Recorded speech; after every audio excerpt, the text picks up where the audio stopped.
सलाम वालेकुम दोस्तों, आपका स्वागत है डार्क मिस्ट्री में। आज आपको दिखाते हैं एक सहाबिया रा के तलाक मांगने का वाकया। मैंने एक सहाबिया का एक अजीब वाकया पढ़ा है कि एक सहाबी रसूल रात को अपने घर में आराम फरमा रहे थे। उन्हें प्यास लगी तो उन्होंने अपनी बीवी से पानी मांगा।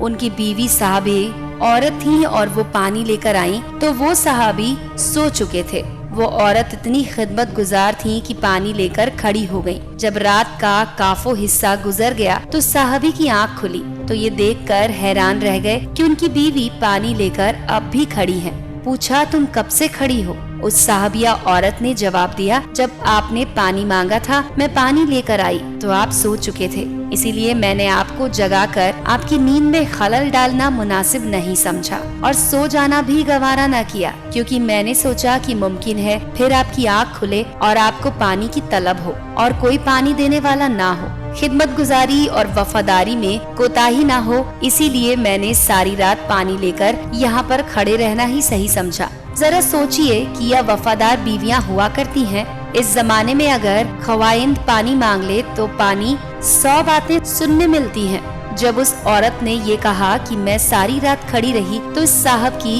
हैरत की इंतहा न रही।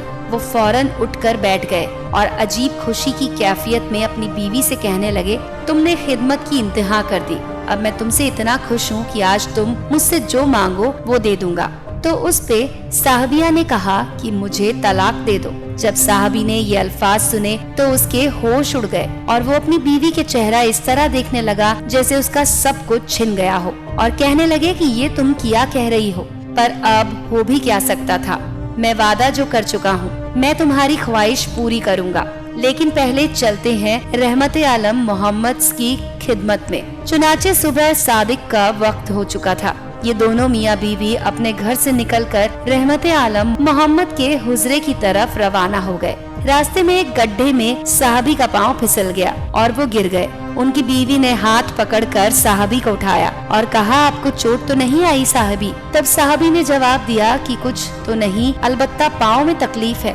साहबिया औरत ने फरमाया, चलो वापस घर चलें। साहबी ने कहा, अब तो करीब आ चुके हैं। साहबिया कहने लगी, नहीं वापस चलो। जब दोनों घर वापस आ गए तो साहबी ने पूछा कि मुझे तो समझ नहीं आई कि सारा माजरा क्या है। साहबिया ने कहा, मसला ये है कि मैंने किसी से सुना है कि जिसे सारी जिंदगी में कोई तकलीफ ना हो उसके ईमान में शक है, क्योंकि जो भी ईमान वाला होता है उसे तकलीफ में आजमाया जाता है। मुझे तो आपके साथ रहते हुए 15 साल का अरसा हो चुका है, लेकिन आपको कभी सर में दर्द भी नहीं हुआ, इसीलिए मुझे शक हो गया और मैंने सोचा कि ऐसे आदमी के निकाह में रहने का क्या फायदा है जिसका ईमान मशकूक है, इसीलिए मैंने तलाक मांगा।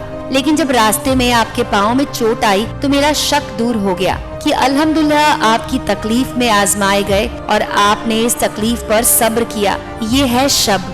आज जो मियाँ बीवी की लड़ाई जेवर कपड़ों के लिए होती है, ईमान और दीन की बात ही कोई नहीं करता। दोस्तों, आपने हमारे चैनल को लाइक किया, उसके लिए बहुत बहुत शुक्रिया। अगर आप चाहते हैं इसी तरह के दीन और इस्लाम के वाक़ये और हिदायतें सुनना तो इस चैनल को सब्सक्राइब कर लीजिए। हमारे वीडियोस को लाइक करके अपने दोस्तों के साथ शेयर कीजिए। देखते रहें डार्क मिस्ट्री चैनल।